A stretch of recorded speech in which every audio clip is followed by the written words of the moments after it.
Top quality और consistent performance के लिए सिर्फ सिल्वर पंप्स। टॉप क्वालिटी और कंसिस्टेंट परफॉर्मेंस के लिए सिर्फ सिल्वर पंप्स, नाम याद रखना।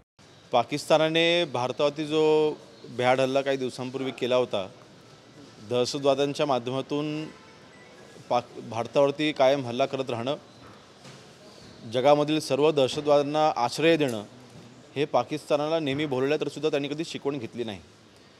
परंतु आज आपल्या देशाचे पंतप्रधान माननीय नरेंद्र मोदी साहेबांचं मी अभिनंदन करतो, अमित शाह साहेबांचं अभिनंदन करतो।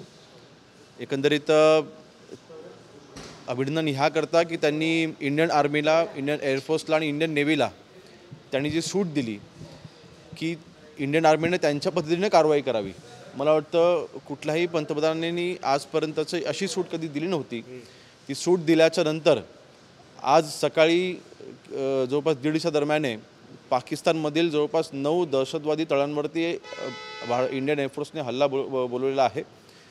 आणि विशेषतः मला वाटतं हा हल्ला झाल्याच्या नंतर आता तरी पाकिस्तान शिकवण घेईल, परंतु मला वाटतं ही फक्त पहिली कारवाई आहे।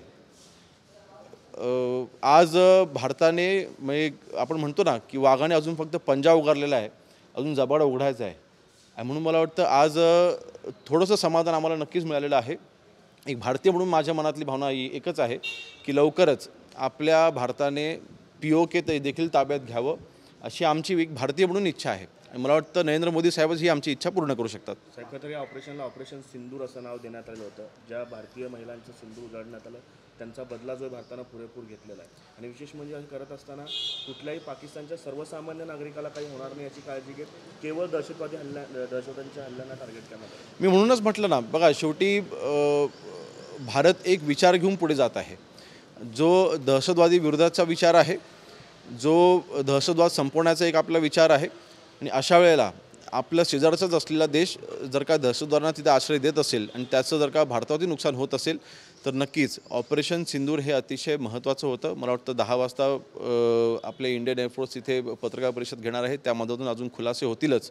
परंतु एक भारतीय नागरिक म्हणून, आज गृहराज्यमंत्री म्हणून दुय्यम आहे, परंतु भारतीय नागरिक म्हणून माझ्या मनामध्ये इच्छा आहे की POK देखील आपण ताब्यात घेतलं पाहिजे आणि पाकिस्तानला कायमचा धडा आपण शिकवला पाहिजे। पाकिस्तानची कधी खोटं बोलण्याची सवय आहे आणि खोटं बोलण्याची सवय पुन्हा एकदा सुरू झाली दिसते।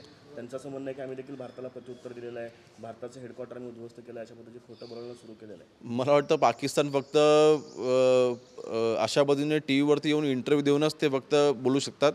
त्यांच्यामध्ये आता पाकिस्तानला उत्तर द्यायची ताकद राहिलेली नाही, तेवढी त्यांची लायकी राहिलेली नाही। डोनाल्ड ट्रम्प यांनी मात्र असं म्हणताय की आम्ही ह्याचा मुंहतोड जबाब देणार आणि बदला घेणार, त्याच्या पद्धतीने पाकिस्तान नाही, मला वाटतं आपला भारत देश सक्षम आहे, आपली इंडियन आर्मी सक्षम आहे। त्यांचं प्रत्युत्तर मी मगाशी म्हटल्याप्रमाणे उलट मला तरी असं वाटतं की पुढचे आपले प्लॅन्स लक्षात घेता किंवा भारताची ताकद लक्षात घेता आज चीन देखील हवा तसा पाकिस्तानाच्या पाठीशी ह्या बाबतीत उभा राहिलेला नाही। म्हणून मला वाटतं आता पाकिस्तान आता एकटा पडलेला आहे। पुढच्या काही दिवसातच पांढरा झेंडा पाकिस्तानाचा लवकर वर येताना आपल्याला पाहायला मिळेल। डोनाल्ड ट्रम्प मात्र कुठेतरी शेमफुल ॲक्ट आहे अशा पद्धतीनं भारताच्या हल्ल्याबद्दल बोलत आहेत। डोनाल्ड ट्रम्प यांना काय सांगणं असणार? नाही, मला वाटतं काही दिवसांपूर्वीच माननीय पंतप्रधान महोदय आणि अमेरिकेचे जे काही संबंधित राजकारणी आहेत त्यांच्याशी देखील चर्चा झाली होती। आणि अमेरिकेने स्वतः ज्यावेळेला भारतावरती जो हल्ला झाला काही दिवसांपूर्वी त्यावेळेला अमेरिकेने स्वतः याचं खंडन देखील केलं होतं। परंतु येणाऱ्या काळामध्ये मला विश्वास आहे की भारतासोबत सगळे देश उभे राहतील। धन्यवाद।